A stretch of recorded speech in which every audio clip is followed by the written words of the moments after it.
ഞാൻ പറഞ്ഞില്ലേ ബ്രോ, ഞാൻ ആദ്യം തൊട്ടേ സംസാരിക്കണത് എന്റെ അച്ചീവ്മെന്റ്സ് എന്റെ പേഴ്സണൽ കാര്യം വെച്ചിട്ടാണ്. നീ എന്തിനാ പിന്നെയും പിന്നെ ഇത് തൊപ്പിയിലോട്ട് എത്തിക്കണം? തൊപ്പിക്ക് പറയാനുള്ള എല്ലാ ചാൻസും ഉണ്ട്. ഞാൻ പറഞ്ഞല്ലോ, ഇത് തൊപ്പിക്ക് പറയാതിരിക്കാൻ വേണ്ടിയിട്ടല്ല ഞാൻ സോറി പറഞ്ഞത്. അത് എന്റെ മിസ്റ്റേക്ക് ആണ്, ഞാൻ അഡ്മിറ്റ് ചെയ്തതാ. ഓക്കെ, നിങ്ങൾ ഇത്രയും സിറ്റുവേഷനെ പറ്റി പറ. ബാക്കി ഒരു കാര്യത്തെ പറ്റി സംസാരിക്കണില്ല. സ്ട്രീം ചെയ്തുകൊണ്ട് ഇത്ര മാത്രം സംഭവം ചെയ്യുന്നുണ്ട്. അങ്ങനെയുള്ള ഒരാളെന്ന് ബായിന്ന് വരേണ്ട കാര്യമാണ് ഇത്. ഞാൻ വന്നിട്ട് 2 മാസമായിട്ടുള്ളൂ വീകളെ. നീ തന്നെ ഇപ്പം പറഞ്ഞു ഞാൻ വന്നിട്ട് 2 മാസമേ ആയിട്ടുള്ളൂ. 6 കൊല്ലായി ആണോ? 6 കൊല്ലായി. നിങ്ങൾ അപ്പുറം ഇപ്പുറം മ്യൂച്വൽ റെസ്പെക്ട് കൊടുത്ത് പോകേണ്ട ആൾക്കാരാ ആണോ? ആണ്. എന്നിട്ട് ഇങ്ങനെ വന്ന് ലൈവിൽ വന്ന് അവരാധിച്ചിട്ട് അയ്യോ ഞാൻ അത് ചാറ്റ് ട്രിഗർ ആക്കി, അത് ഞാൻ കണ്ടില്ലായിരുന്നു, അത് ഞങ്ങൾക്ക് അറിയാണ്ട് പറ്റിപ്പോയതായിരുന്നു. നാണമില്ല ബ്രോ. പറഞ്ഞില്ലേ തിരിച്ച് ഞാനായിരുന്നെങ്കിലോടാ ഞാൻ.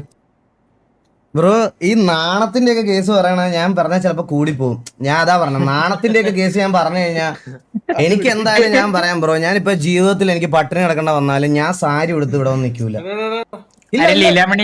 ഇല്ല ജോക്കി, ഞാനത് ചെയ്യത്തില്ല. അവനൊന്നും എൻ്റെ അടുത്ത് നാണത്തിന്റെ കാര്യം പറയരുത് ജോക്കി. ഓക്കെ, സാരി ഉടുത്ത് നിൽക്കണ്ട. ഓക്കെ അല്ല ഗൈസ്, സ്കിപ്പ് അല്ല ഇതിപ്പോ ഓക്കെ നമ്മൾ സോൾവ് ചെയ്തല്ലേ.